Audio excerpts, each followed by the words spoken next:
Hello, everyone, and welcome back to the Everyday English podcast, where learning English is easy and fun. I'm Anna. Hi, Anna. And hello to all our amazing listeners. I'm Mark, and I'm super excited about today's topic. It's something we all deal with, using English at work. Exactly, Mark.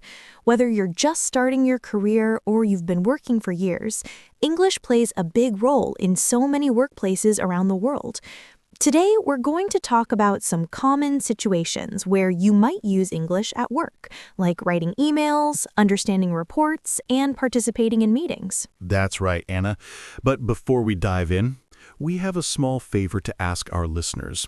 If you enjoy our podcast and find it helpful, please take a moment to subscribe to our channel. It really helps us create more great content for you. Yes, please subscribe. And don't forget to give this episode a like if you find it useful. It lets us know what kind of topics you're interested in. And if you have any questions or comments about today's topic, please feel free to leave them below. We love hearing from you. Okay then, let's get started. One of the most common ways we use English at work is through emails. Anna, what are some important things to keep in mind when writing professional emails in English? Great question, Mark. When you're writing work emails in English, clarity and conciseness are key. You want your message to be easy to understand, and it's also really important to use a polite and professional tone. Right. Instead of just saying, "Send me the report," you could say, "Could you please send me the report when you have a moment?" Or, "I'd really appreciate it if you could send me the report." These phrases sound much more polite. That's such a great tip. And what about when you're starting an email? What are some common greetings? Well, if you know the person's name, you can start with "Dear" followed by a comma. For example, "Dear Sarah." But if you're writing to a group of people and you don't know everyone's name, you can use "Dear Team" or "Hello Everyone." That's helpful. And how about closing an email? Common closings include "Sincerely," "Best regards," or simply "Thank you," followed by your name. "Best" is also a shorter, more casual option if you have a good working relationship with that person. Good to know. Now, let's talk about the body of the email. What should we keep in mind when writing the main message? Be clear about the purpose of your email right from the start. Say what you need or what information you're providing. Use short paragraphs, and if you have multiple points, you can use bullet points. That makes your email easier to read and understand. Excellent advice. Nobody likes reading long, confusing emails. And what about attachments? How should we handle those? If you're attaching a file, make sure to mention it in the body of your email. For example, "Please find attached the report for your review." That way, the recipient knows to look for it. That makes perfect sense. So, to summarize for our listeners, when writing emails in English, remember to be clear, concise, polite, and professional. Use appropriate greetings and closings, and always mention attachments. Exactly, Anna. Now, let's move on to another important part of work life: understanding reports. Reports can sometimes be full of technical terms and data. What are some strategies for understanding them better? Great question. Reports can definitely feel intimidating at first. One helpful strategy is to get familiar with common business vocabulary in your field. There are many online glossaries that can help with that. That's a good idea. And don't be afraid to ask for clarification if you don't understand something. If a term or data point is unclear, it's much better to ask your colleague or supervisor than to assume. Absolutely. It's always better to ask than to guess. Another tip is to check for summaries at the beginning of reports, like executive summaries. They usually give a quick overview of the main findings. Yes, those are super helpful. And don't forget to pay attention to charts, graphs, and tables. They can make complex information easier to understand. Just make sure to read the labels carefully. That's so true. And if you ever have to present information from a report, try explaining the key points in your own words. That'll help you understand it better and make it easier for others to follow. Good point, Anna. And here's another one. If a report uses abbreviations or acronyms you don't know, write them down and look them up later. There might even be a glossary at the end of the report. Definitely. Understanding the language in reports is crucial for staying informed and making the decisions at work. All right, let's move on to another common situation. Meetings. Taking part in meetings in English can be challenging, right? Oh yes, definitely. Meetings can be stressful, especially if English isn't your first language. But there are lots of useful phrases to help. Like what? Well, when you want to express your opinion, you can say, in my opinion, from my perspective, or I think that. Those are great. And if you agree with someone, you can say, I agree with, or that's a great point. Exactly. And if you disagree politely, you could say, I see your point, but I have a slightly different perspective.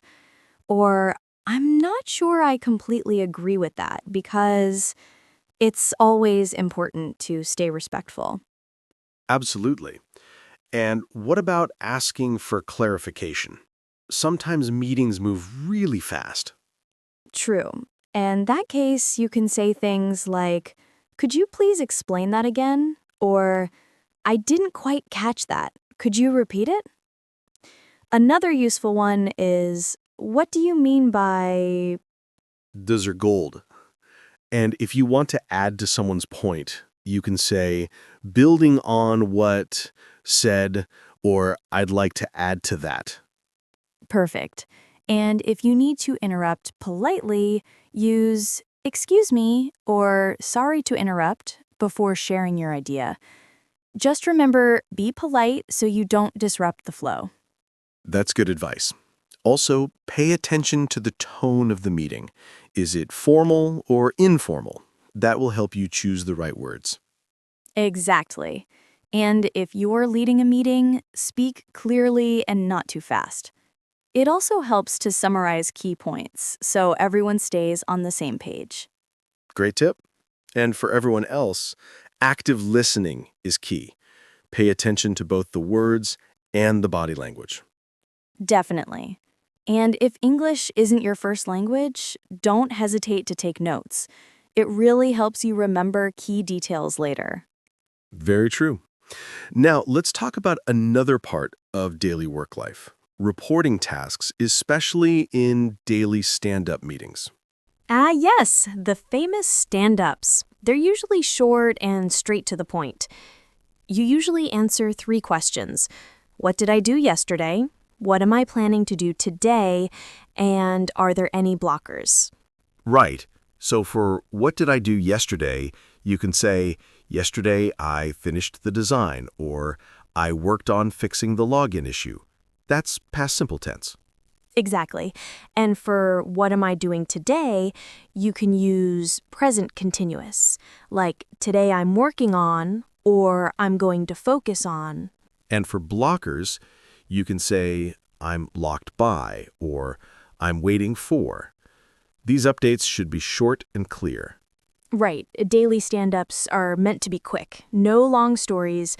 Just focus on progress and next steps.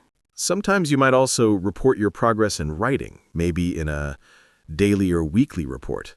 Yes, and in written reports, you should be a bit more formal. Instead of saying, fixed login bug, write, I successfully resolved the issue affecting the login feature. That sounds professional. And when you finish a task, you could say, I've completed the report, or the document is now finished. You can also add next steps like, I've sent it to you for review. Perfect example. Now, let's talk about one-on-one meetings with your boss or supervisor. Those can be important moments. True. In those meetings, you might talk about your performance, your goals, or challenges you're facing. What kind of English works best here? You'll want to sound confident but respectful. You can say things like, I believe I've made good progress on, and give examples. And if you've done really well, don't be shy to mention it. For example, I completed the project ahead of schedule. Exactly. And if you're facing a problem, explain it clearly. I'm currently facing a challenge with, and describe what you've tried so far. And that's also a great time to ask for guidance, like, I'd appreciate your input on how to handle. Yes, and don't forget, it's also the perfect time to talk about your career goals. You could say, I'm interested in developing my skills in, or I'd like to take on more responsibility. That shows initiative.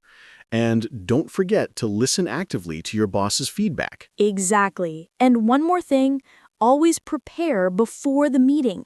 Think about what you want to say and make some notes. That's great advice, Anna.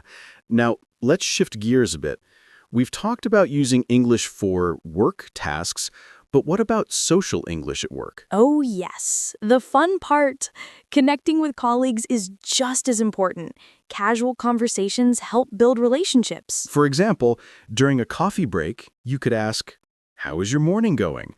Or, "Did you have a good weekend?"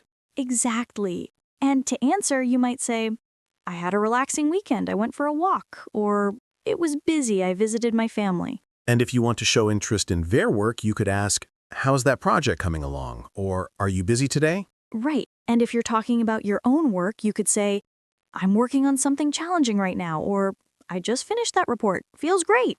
We all love that feeling. Now, what about making after-work plans?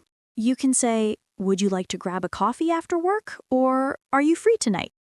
More casually, fancy going for pizza?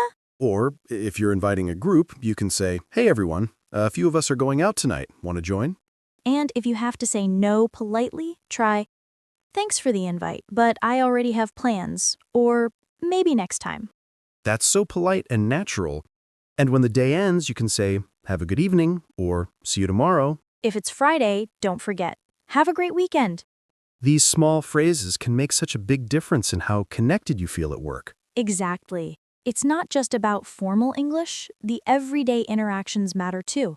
So, to wrap things up, today we talked about using English for emails, reports, meetings, daily updates, one-on-ones, and social conversations. That's right. We hope these tips help you feel more confident using English in your workplace. Remember, practice makes perfect. And don't worry about mistakes. Everyone makes them. The key is to keep practicing and learning. And that brings us to the end of today's episode.